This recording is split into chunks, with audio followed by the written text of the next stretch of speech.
Delta-8 THC has become one of the most popular cannabinoids used in hemp products over the last 3 years. We've talked about it before, and it feels like every couple of months there's a new letter from the DEA or a new article about something somebody heard from the DEA, and we get into a round of discussion around D8 and its legalities all over again.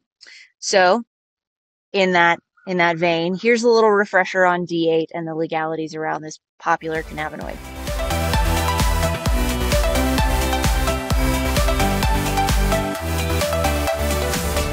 Hi, I'm Morgan Davis. I'm a cannabis attorney in Raleigh, North Carolina. Let's talk about how to keep your business protected and thriving. What is Delta-8?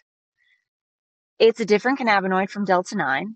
Delta-8 THC, it is a THC isomer.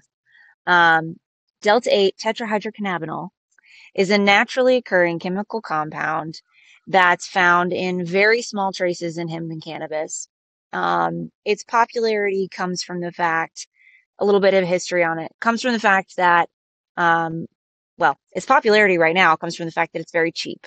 In terms of all other cannabinoids out there, it's cheap to make, cheap to find, and easy to incorporate in most intoxicating hemp products.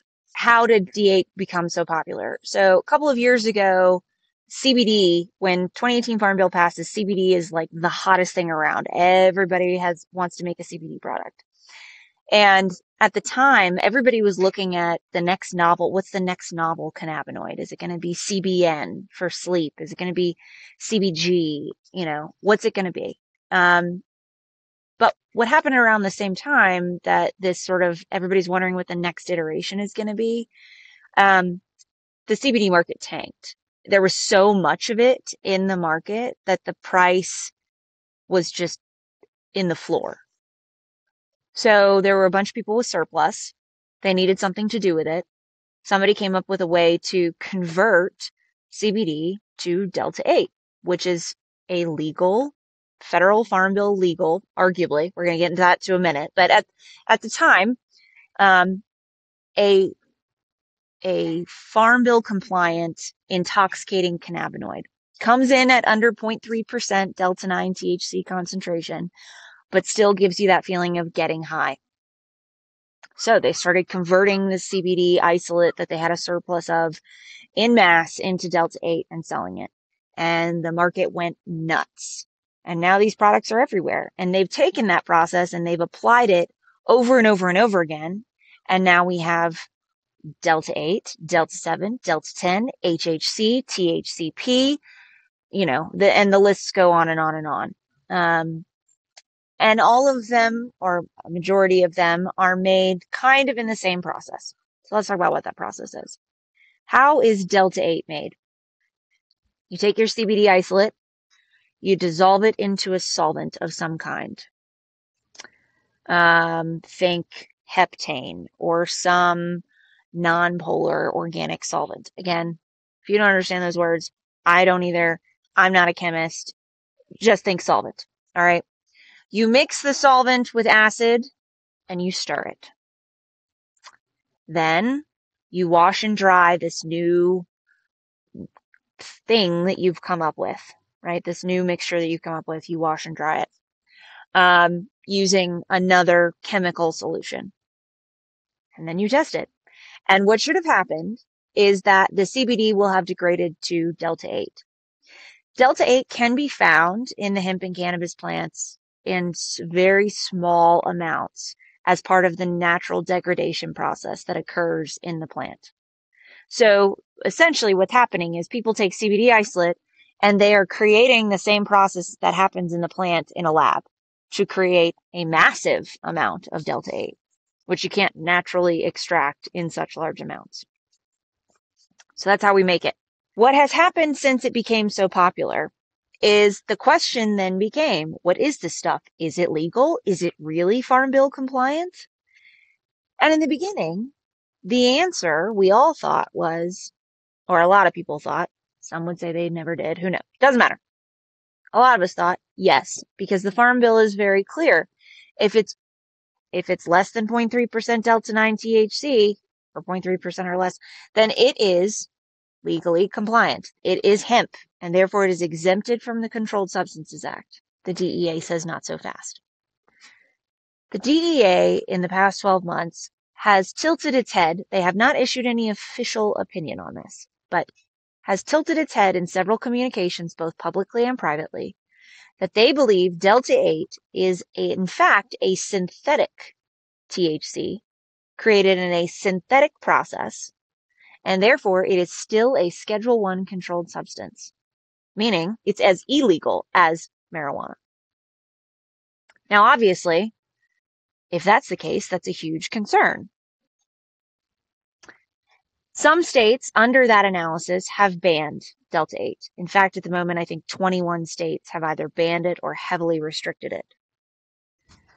Other states are embracing it and regulating it like they do all other intoxicating cannabinoid products, creating a space for it, but creating safeguards around it.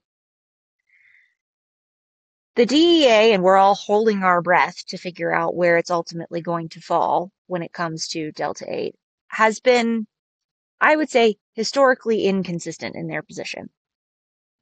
We have a letter from 2021 issued by the DEA that specifically calls D8 illegal as a synthetic THC.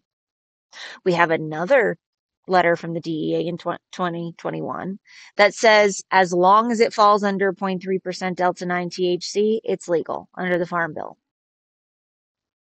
There's a 2021 town hall where a DEA representative spoke, was asked the specific question, and said, yeah, the only thing that matters is that it comes in under the Farm Bill limit for Delta-9 THC.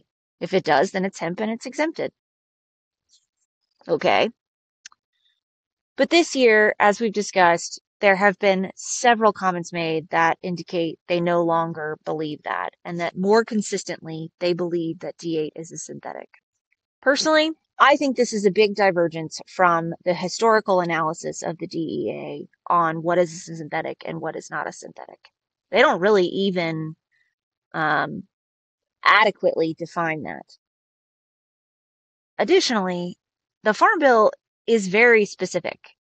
It says derivatives, isomers, acids, salts of acids. I mean, it goes into great detail to exempt every, what, in my opinion, I believe, again, not a chemist, but what looks like every possible thing you could pull out of hemp, any kind of derivative you could pull out of hemp is exempted as long as it complies with the Delta-9 concentration limit. But my opinion, and everybody else in the industry's opinion, is just that. It's an opinion, and it's a guess at where the DEA falls or where they should fall. And the truth of the matter is, at the end of the day, the DEA gets the last word. Their authority on what is a controlled substance and what is not a controlled substance it's their authority. It's their decision to make. And the only way to challenge that is in court. Now, there have been some lawsuits filed. Texas has a lawsuit fighting a ban on Delta-8 that I think has been going on now for like 3 years. Arkansas recently had a lawsuit filed by a bunch of hemp companies who are fighting a Delta-8 ban. And I think you're going to see more and more of these as the DEA and everybody else fails to make a decision. Because when you have 21 states that are heavily restricting it or banning it, and you've got a bunch of other states that are allowing it and regulating it, what you end up with is two very different markets.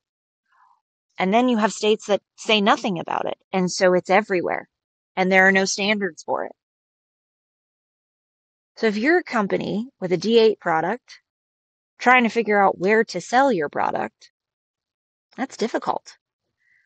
Until someone makes a call, the DEA or a court, makes a specific call on what is a synthetic, what is a derivative, this conversation will continue to happen, and we will continue to not have a clear answer.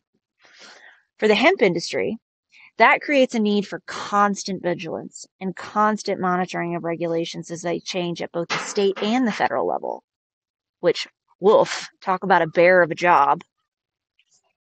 But that's what I do. I help clients maintain that vigilance and develop an internal process for compliance that allows them to accommodate not just what's happening today, but maybe what's happening tomorrow.